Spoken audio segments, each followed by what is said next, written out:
हा नमस्कार. मी डॉक्टर भूषण शानभाग आणि तुम्ही ऐकत आहात माझी कथा एक होता परमेश्वर.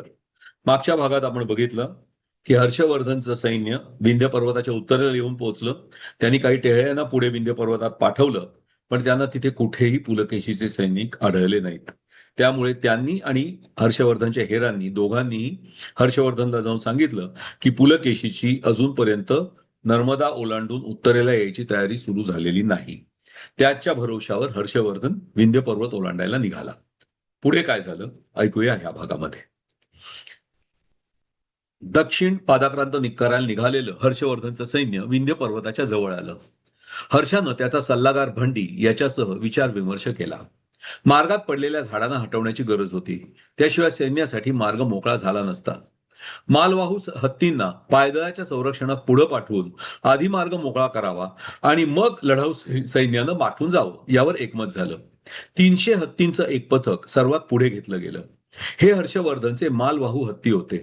बहुधा लढाईला घाबरणारे किंवा माहुतांच्या आज्ञा भीतीदायक वातावरणात न पाळणारे असे हे हत्ती होते. त्यांचा लढाईतला उपयोग मर्यादित होता, पण माल वाहण्याच्या कामासाठी ते योग्य होते. हे 300 हत्ती झाडं हटवून रस्ता मोकळा करण्यासाठी घेऊन पायदळ पुढे निघालं.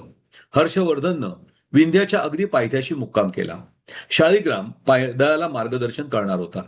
त्याच्या नेतृत्वाखाली मालवाहू हत्तींना घेऊन पायदळ निघालं. हत्तींनी लवकरच आपलं काम सुरू केलं.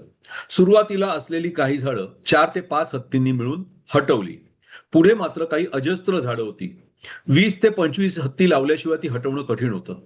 इतके हत्ती एका वेळेला बाजूबाजूला येऊ शकतील एवढी तर जागा नव्हती. मग पायदळातले काही सैनिक हातात कुऱ्हाडी घेऊन पुढे झाले. त्या झाडांना भिडले. खपाखप कुऱ्हाडींचे घाव झाडांवर बसू लागले. खपल्या उडू लागल्या. झाडांचे मोठाले ओंडके करून मग ते हटवले जाऊ लागले. हे करताना दिवस संपायला आला. तोवर त्या झाडांना वळसा घालत काही हत्ती आणि बाकीचं पायदळ पुढे निघालं. एक डोंगराची रांग ओलांडून मुक्काम करावा असा विचार शाळीग्रामनं केला होता. संपूर्ण दिवस घालवून डोंगरांची एक माळ ओलांडता येईल इतका मार्ग मोकळा झाला होता.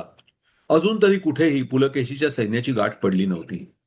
2 डोंगरांच्या मधल्या जागेत जरा सपाटी होती. तिथून एक लहानशी नदी वाहत होती.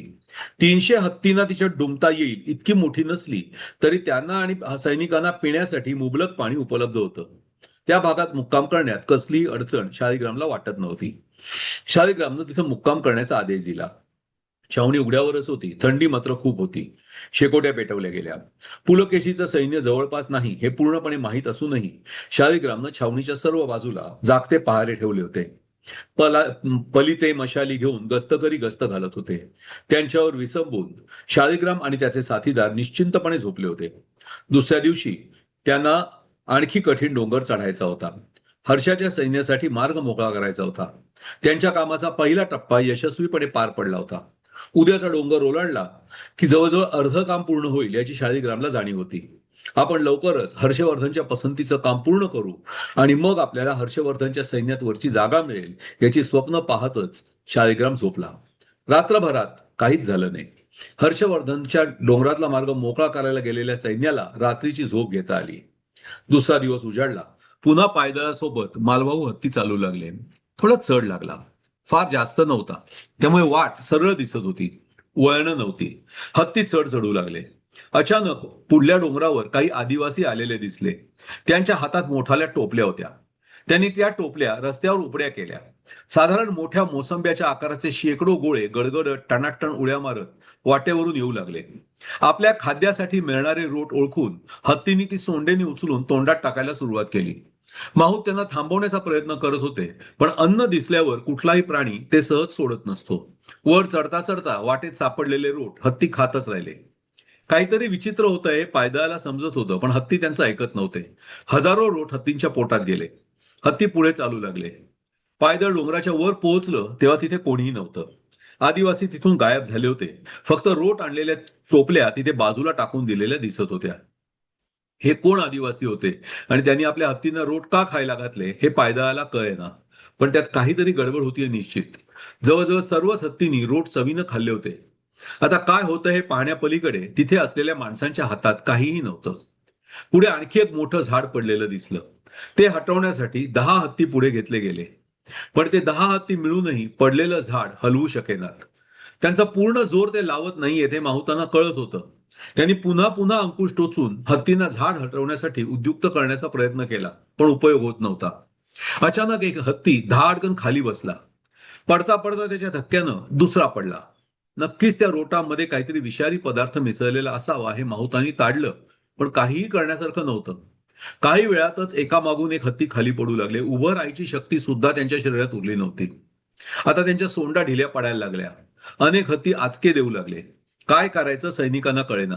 हत्तींना तातडीनं भरपूर पाणी पाजण्याची गरज होती, पण जवळपास कुठेही पाणी दिसत नव्हतं.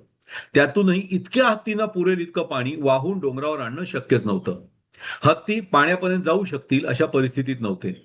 रक्ताचा एक थेंबही न सांडता पुलकेशीनं हर्षाच्या 300 हत्तींचा नाश केला होता.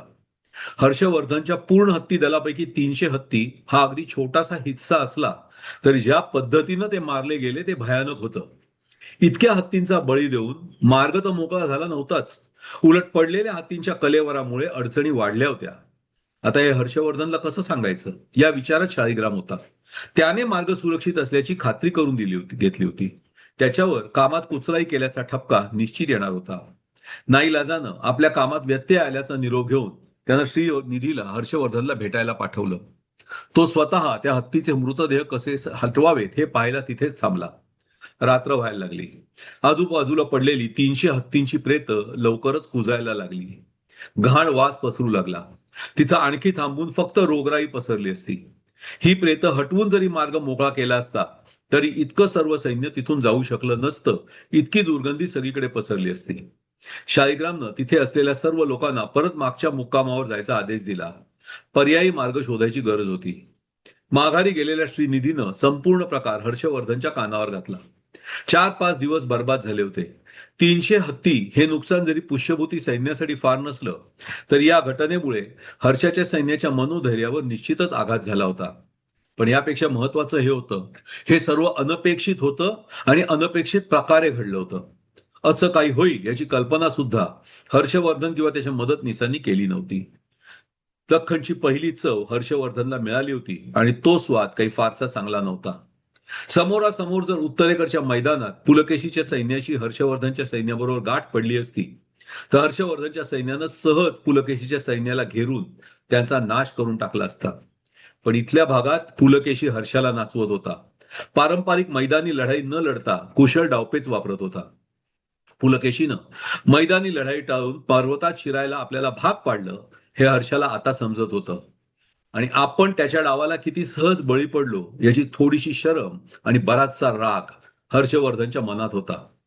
पुलकेशी बरोबर पहिली चकमक पार पडली होती आणि ही फेरी निश्चितच पुलकेशीने जिंकली होती. रक्तपात तर राहू देच, ही फेरी जिंकायला पुलकेशीला त्याचं सैन्य हर्षाच्या सैन्याच्या समोर आणायची गरज सुद्धा पडली नव्हती. चक्रवर्ती सम्राट हर्षवर्धनसाठी हे निश्चितच शोभनीय नव्हतं. हर्षवर्धननं पुन्हा एकदा आपल्या मंत्र्यांबरोबर सल्लामसलत केली. आता दुसरा मार्ग शोधायचा आणि परत तिथे असाच काही प्रकार घडू शकतो. त्यामुळे जो मार्ग अर्धा तरी मोकळा झालाय त्यालाच पूर्ण मोकळा करून तिथूनच पुढे जावं असा सगळ्यांचा विचार पडला. पण त्या 300 हत्तींच्या प्रेतांचं काय करायचं? हर्षवर्धनने पळत शाळीग्रामला निरोप पाठवला. तेल ओतून ती 300 हत्तींची प्रेत पेटवून द्या. ती कुजत राहिली तर घाण वास येत राहील. तेव्हा त्यांची पोटं फाडून मग तेल ओतून आग लावा. श्रीनिधी परत शाळीग्रामकडे गेला. जाताना तेलानं भरलेले रांजण आणि मडकी न्यावी लागली होती. अनेक बैलगाड्या तेलानी भरलेले रांजण घेऊन आपल्याच हत्तींची प्रेतं जाळायला निघाल्या. पलित्यांवर वापरण्यासाठी आणलेलं तेल या कामासाठी वापरावं लागलं होतं. रात्र झाली. हर्षवर्धनला झोप येईना. डोक्यात विचारांचा कल्लोळ उठला होता. किती सहजपणे आपण पुलकेशीच्या डावाला बळी पडलो हा विचार त्याला झोपू देत नव्हता. आपल्या डेऱ्यातल्या मऊ बिछाईतीवर त्याला झोप लागत नव्हती. एका कुशीवरून दुसऱ्या कुशीवर तो तळमळत होता. मध्येच उठून बसत होता. त्याला वाटलं होतं त्याप्रमाणे पुलकेशी बेसावत नव्हता. उलट त्याची तयारी हर्षापेक्षाही जास्त होती. हर्षाला अचानक त्याच्या गुरुची शिकवण आठवली. गुरुजी म्हणाले होते, युद्ध जिंकायचं तर 3 गोष्टींकडे ध्यान द्यायला लागतं. युद्धासाठी योग्य स्थान, युद्धासाठी योग्य योजना आणि युद्धासाठी आवश्यक ते बळ. या 3 पैकी 2 तरी तुमच्या बाजूचे असतील तरच तुम्ही यशाची अपेक्षा करू शकता. आजच्या घडीला स्थान पुलकेशीच्या बाजूला होतं. बळ नक्कीच हर्षवर्धनचं जास्त होतं. आता राहिल्या होत्या त्या योजना. दोघांपैकी जो चांगल्या योजना करील तो युद्ध जिंकणार होता. पण हर्षवर्धनला आणखी काही करता येण्यासारखं होतं. एकदा का तो विंध्य पर्वताच्या पलीकडच्या सपाट भूमीवर पोहोचला की मग स्थानाचा फायदा सुद्धा त्याला मिळू शकला असता. मग पुलकेशीवर विजय निश्चित होता. नव्या उमेदीनं हर्षवर्धन उठला. पली त्याच्या फरफरणाऱ्या प्रकाशात मांडी घालून बसला. आपलं मन शांत करण्यासाठी तो प्राणायाम करू लागला. दीर्घ श्वासावर लक्ष केंद्रित करू लागला. लवकरच त्यानं आपल्या विचारांवर ताबा मिळवला. डोळ्यावर पेंग येऊ लागली, जांभया येऊ लागल्या. शांत झालेल्या मनानं सम्राट हर्षवर्धन आपल्या बिछाण्यावर जाऊन पडला. कधीतरी उशिरा त्याला झोप लागली. सकाळी हर्षवर्धन जागा झाला. जागा झाल्याबरोबर त्यानं श्रीनिधी निघाला आहे की नाही याची चौकशी केली. श्रीनिधी आधीच निघाला होता. हर्षानं त्याच्या मदतीला 1000 घोडेस्वार पाठवून दिले. जर पुलकेशीच्या लोकांनी काही अनपेक्षित हल्ला केला तर वेगानं त्यांचा पाठलाग करण्यासाठी या स्वारांचा उपयोग झाला असता. डोंगरात लपलेल्या पुलकेशीच्या सैनिकांना शोधून काढून त्यांचा पूर्णपणे नाश केल्याशिवाय हर्षवर्धनचा मार्ग मोकळा होणार नव्हता. उलट मंद गतीनं जाणाऱ्या सैन्यावर ते हल्ला करू शकले असते. जेव्हा श्रीनिधी शाळीग्राम पर्यंत पोहोचला तोवर वातावरणातली दुर्गंधी असह्य झाली होती. हत्तींची प्रेतं कुजायला लागली होती. त्यांना जाळण्यासाठी तरी काही लोकांना तेल घेऊन तिथपर्यंत जाण्याची गरज होती. 2000 सैनिक नाकं बांधून तेलाची मडकी घेतलेल्या बैलगाडीच्या बाजूने चालू लागले. त्यांच्या व्यतिरिक्त मागे पुढे 1000 स्वार होतेच, पण पुढे जाणं अशक्य होईल इतका दुर्गंध पसरला होता. माणसांनाच काय, बैलांना आणि घोड्यांना सुद्धा वास सहन होत नव्हता. बैलांच्या पाठीवर सपासप आसूड हाणीत गाडीवान त्यांना हाकलत होते. दुसऱ्या हातानं आपलं नाक दाबून धरत होते. तेलानं भरलेल्या गाड्या गड चढू लागल्या. वजन घेऊन चढणं सोपं नव्हतं. बैलगाड्यांची चाकं करकरू लागली. अचानक कुठून तरी एक बाण सरत आला आणि एका बैलाच्या शरीरात घुसला. तो बैल खाली कोसळला. तो पडल्यावर त्याच्या जोडीच्या बैलाच्या गळ्यावर ताण आला. तो सुद्धा मटकन खाली बसला.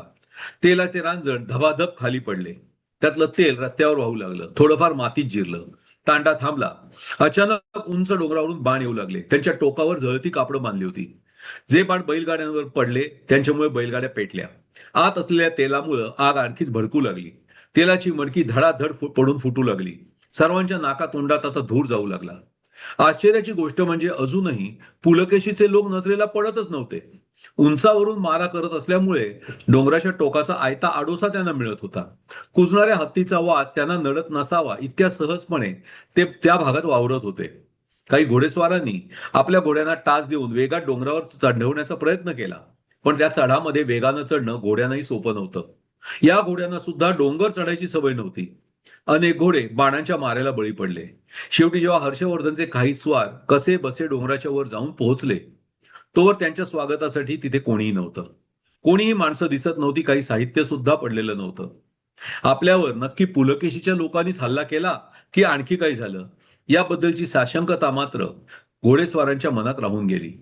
पुलकेशीला हवी असलेली भीती हर्षवर्धनच्या सेनेच्या मनात पसरू लागली होती. उरलं सुरलं तेल वापरून शाळीग्रामच्या लोकांनी मेलेले हत्ती आणि बैल जाळून टाकले. मांस जळण्याच्या उग्र दर्पानं वातावरणातली दुर्गंधी आणखीच वाढली. 2 दिवस डोंगराच्या कडेनं धूर उठत होता. सुदैवानं तिसऱ्या दिवशी थोडासा वारा सुटला. त्यामुळे हवेतला घाण वास निघून गेला. पण एव्हाना डोंगरात असलेली हर्षवर्धनची सेना मनानं थकून गेली होती. कुठूनही कसाही कितीही अनपेक्षितपणे हल्ला होऊ शकतो यापेक्षा हल्लेखोर न दिसता हल्ला करतो याची पसरणारी भीती जास्त थकवत होती. कुठल्याही झाडा झुडपाच्या मागून आपल्यावर हल्ला होईल आणि तो कोण करील हे माहीत नाही हा विचार भयानक होता. डोंगराची दुसरी रांग ओलांडायला फारच वेळ लागतो आहे हे पाहून हर्षानं आपलं बाकी सैन्य पुढे आणायला सुरुवात केली. प्रवास सोपा नव्हताच. उलट डोंगराच्या चढावर तेलानं भरलेल्या बैलगाड्या उलटून सांडलेल्या तेलानं रस्ता निसरडा केला होता. हत्तींचे पाय घसरू लागले. घोड्यांच्या टापा त्यावर ठरेनात. शेवटी आपल्या सैनिकामार्फत हर्षानं रस्त्यावरील तेलानं भिजलेली माती शक्य तितकी खरवडून काढून टाकली. वर दुसरीकडून आणलेली कोरडी माती पसरली तेव्हा कुठे सैन्याला पुढे सरकायला वाव मिळाला. दख्खनची दुसरी चव सुद्धा हर्षाला तितकीच कडवट वाटत होती. शेवटी एकदा हर्षाचं सैन्य दुसऱ्या डोंगराच्या माथ्यावर जाऊन पोहोचलं. दुसरा डोंगर उतरणं आणखीच कठीण होतं. उताराच्या मधल्या भागात खडक होता. तिथून हत्तींना उतरवणं जमणार नव्हतं. घोडे सुद्धा त्यावरून जाऊ शकत नव्हते. नाईलाजानं मार्गात असलेल्या एका लहान पायवटेवरून हत्ती, घोडे आणि रथ न्यायचं हर्षानं ठरवलं. तिथून उतरणं सुद्धा अतिशय कठीण होतं. 2 ठिकाणी डोंगराची कड फोडून उभा टप्पा जरा कमी अवघड करावा लागला. तेव्हा कुठे हर्षाची सेना तिथून पुढे जाऊ शकली. आता विंध्य पर्वताची शेवटची पर्वतरांग पुढे होती. हर्षाचं सैन्य मंद गतीनं मार्ग आक्रमत होतं. बरंचसं हत्तीदल पुढे पोहोचलं होतं. हर्ष अजूनही खूप मागे होता. अचानक लांब अंतरावर असलेली चालुक्यांची भिल्ल सेना दिसू लागली. त्यांनी हर्षाच्या सेनेच्या दिशेनं बाणांचा वर्षाव केला. जरी त्यांचे बाण हर्षाच्या सेनेपर्यंत पोहोचले नाहीत, तरी हर्षाच्या सैन्याला उत्तेजित करायला ते पुरेसं होतं. हर्षाचा सरदार वीर पद्म यानं हत्ती दलाला पाठलाग करण्याचा आदेश दिला. आपल्या अंगावर धावून येणाऱ्या हत्तींच्या भीतीनं पायी चालणाऱ्या चालुक्यांनी मागं पळून जावं इतकाच त्याचा हेतू होता. पण हत्ती अगदी जवळ येईपर्यंत भिल्ल तसेच उभे राहिले. वीरपद्माचे हत्ती धावत पुढे झाले. जमिनीवर दाट पाचोळा पडला होता. तो तुडवीत हत्ती पुढे धावले. अचानक सर्वात पुढल्या हत्तीनं खाली बसकण घेतली. त्याच्या मागोमाग आलेले हत्ती सुद्धा धडाधड खाली कोसळू लागले. त्यांच्यावर धडकून त्याच्या मागले हत्ती सुद्धा पडू लागले. टक्कर टाळण्यासाठी काही माहुतांनी आपले हत्ती उजवी डावीकडे वळवले, पण ते सुद्धा पडू लागले. पडलेल्या हत्तीच्या पायांमधून रक्ताच्या चिळकांड्या उडत होत्या. पाचोळ्यामध्ये भाल्यांचे फाळ उलट बसवलेले होते. धावत आलेल्या हत्तींच्या पायात ते घुसून हत्तींचे पाय जायबंदी झाले. एकमेकांना धडकून पडल्यामुळे सुद्धा अनेक हत्तींचे पाय मोडले किंवा बरगड्या मोडल्या. काय होतंय लक्षात येऊन हत्तींचा पाठलाग थांबवला गेला. तोवर हर्षाचे आणखी 2 हत्ती कायमचे जायबंदी झाले होते किंवा अंगात जागोजागी फाळ घुसून मरण पावले होते. हा भाग इथेच थांबूया. पुढच्या भागात ऐकूया पुढची कथा. एक होता परमेश्वर. ऐकत राहा. भेटू पुढच्या भागात. धन्यवाद.